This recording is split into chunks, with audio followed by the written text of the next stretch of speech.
अस्सलामु अलैकुम वरहमतुल्लाहि वबरकातुहू।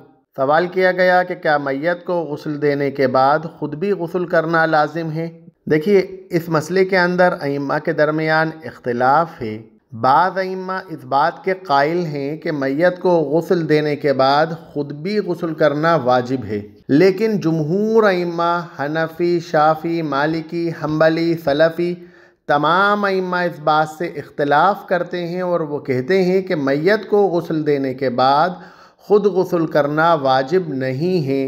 ये इख्तिलाफ़ एक हदीस की बुनियाद के ऊपर हुआ। इस मसले के अंदर जितनी भी रिवायात मिलती हैं सब के सब ज़ईफ़ हैं।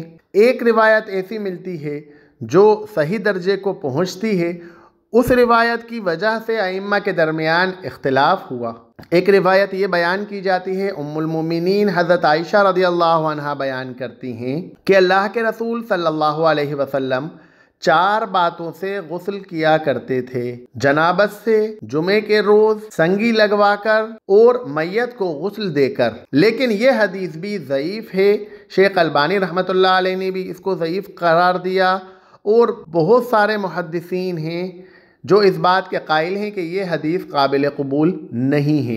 दूसरी हदीस जो हमें मिलती है वो है कि अल्लाह के रसूल सल्लल्लाहु अलैहि वसल्लम ने फरमाया कि जो शख्स मैयत को नहलाए वो गुस्ल करे और जो उसे उठाए वो वुज़ू करे। ये हदीस सही है।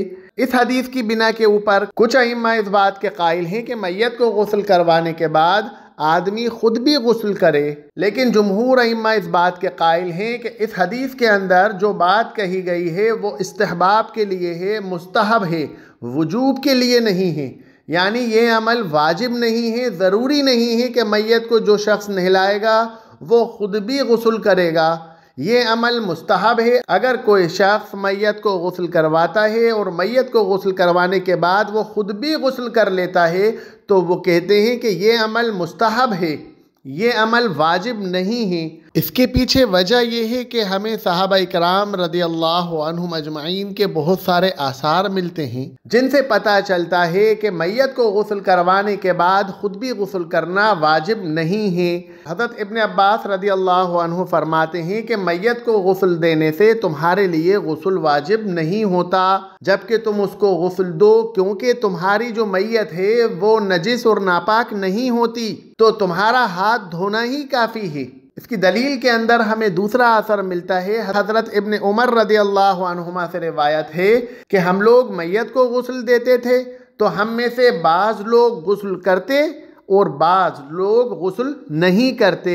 तीसरा असर हमें हज़रत अस्मा बिनते अमीस रज़ियल्लाहु अन्हा का मिलता है। जब उन्होंने अपने शोहर हज़रत अबू बकर रज़ियल्लाहु अन्हु को उनकी वफ़ात पर गुस्ल दिया तो उन्होंने मुहाजिरीन से पूछा कि सख्त सर्दी है और मैं रोज़े से हूँ, क्या मुझे गुस्ल करना पड़ेगा? तो उस वक्त सहाबा कराम रज़ियल्लाहु अन्हुम अजमईन ने जवाब दिया कि नहीं। तो इन दलाइल की बिना के ऊपर जुमहूर मुहद्दिसीन इस बात के कायल हैं कि ये जो हदीस हमें मिलती है, जिस हदीस के अंदर मैयत को गुस्ल करने के बाद खुद भी गुस्ल करना बताया गया, यह हदीस इस्तिहबाब के लिए है, यह हदीस वजूब के लिए नहीं है। अगर कोई शख्स मैयत को गुस्ल करवाने के बाद खुद भी गुस्ल कर लेता है तो ये अच्छी बात है, मुस्तहब बात है, लेकिन जो चाहे वो करे, जो न चाहे वो ना करे। इस मसले के अंदर जुमहूर अइम्मा का इत्तेफाक है कि ये अमल मुस्तहब है, ये अमल वाजिब नहीं है। वाखिरु दावाना अनिल हम्दुलिल्लाहि रब्बिल आलमीन।